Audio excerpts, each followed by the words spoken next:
Agora, a palavra do bispo diocesano de Jales, Dom Reginaldo Andrieta.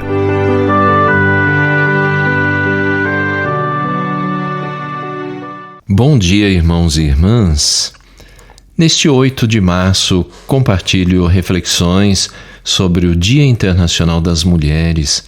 A Igreja se une a essa comemoração apoiando as justas reivindicações das mulheres em defesa de seus direitos e de sua dignidade. Como as mulheres gostariam de comemorar o seu dia?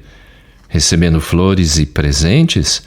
Mais do que isso, sendo respeitadas em sua dignidade e reconhecidas em seus direitos, finalidades dessa comemoração, oficializada pela Organização das Nações Unidas em 1975, que surgiu de lutas sociais e políticas, especialmente de mulheres trabalhadoras.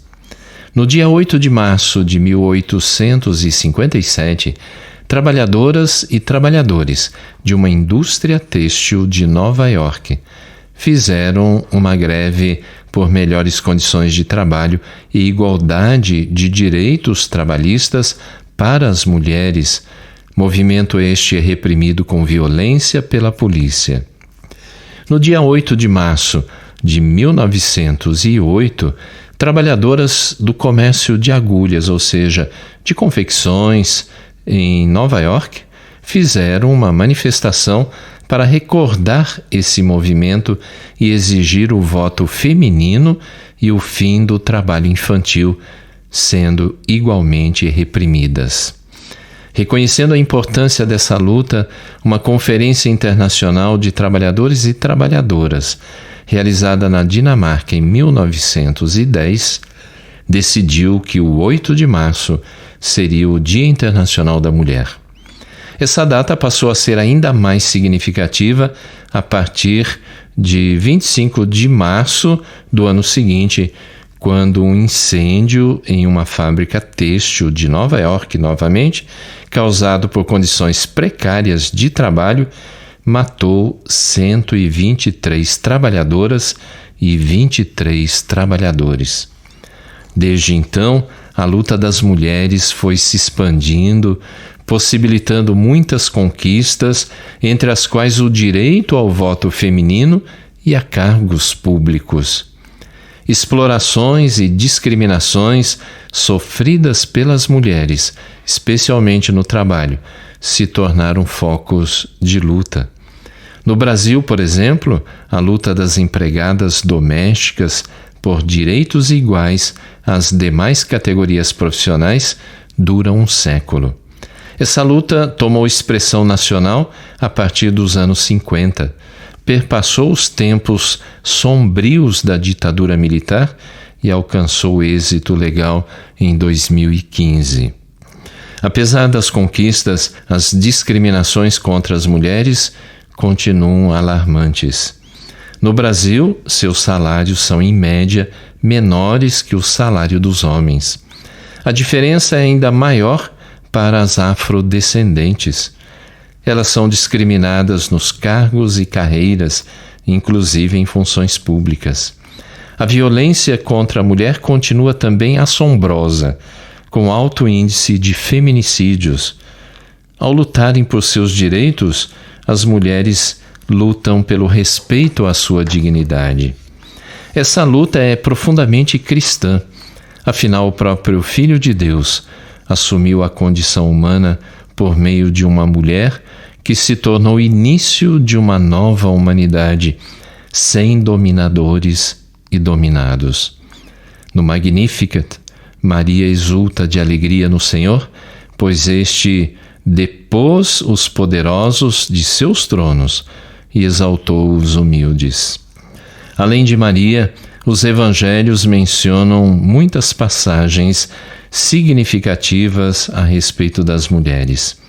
Entre todos que seguiam a Jesus, havia também mulheres. Elas faziam parte do grupo itinerante de seus discípulos. O evangelista Marcos diz que elas serviam Jesus. Segundo Marcos, A palavra servir não significa fazer tarefas domésticas, senão anunciar o Evangelho.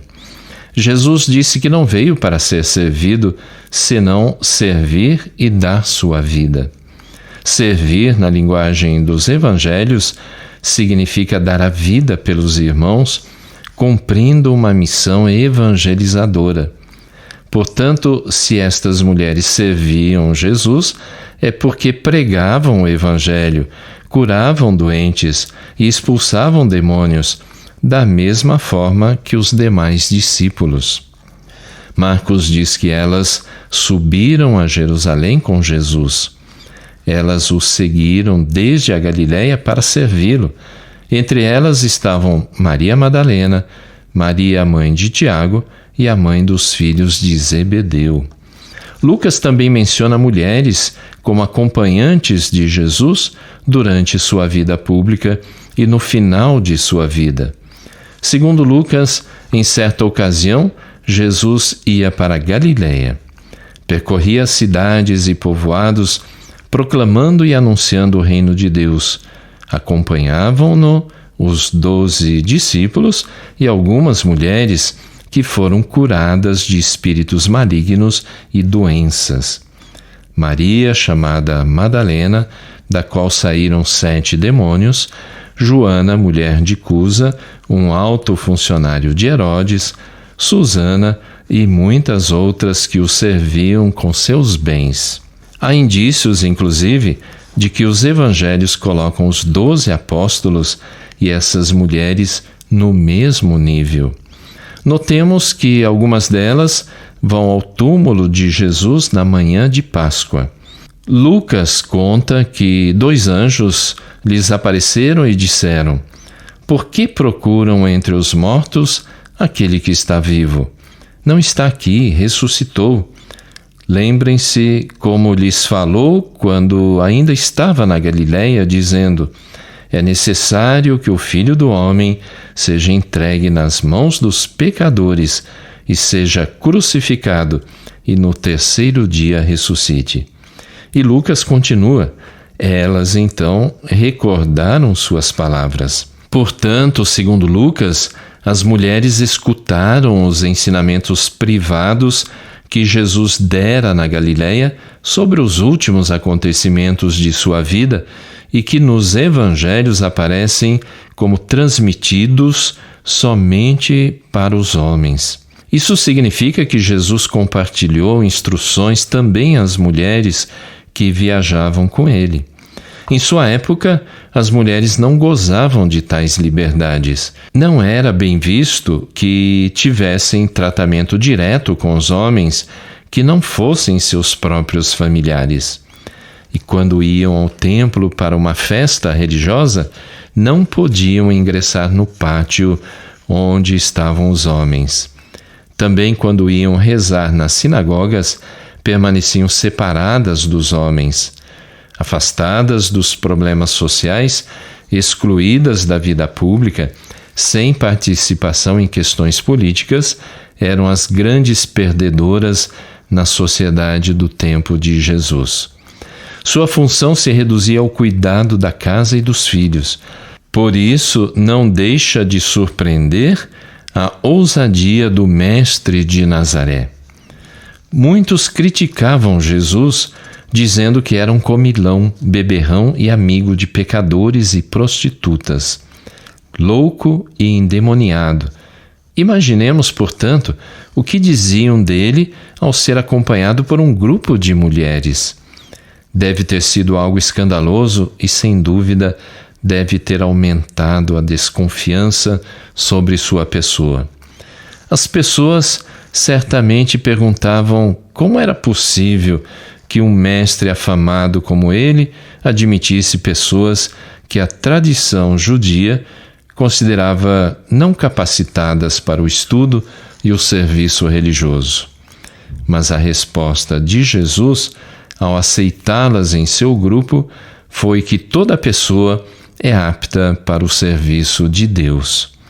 O certo é que as mulheres que a sociedade da época não valorizava, Jesus reconheceu como potencial impressionante. Ele as chamou e as enviou também em missão. Saibamos, portanto, valorizar a presença e a atuação das mulheres na igreja e na sociedade.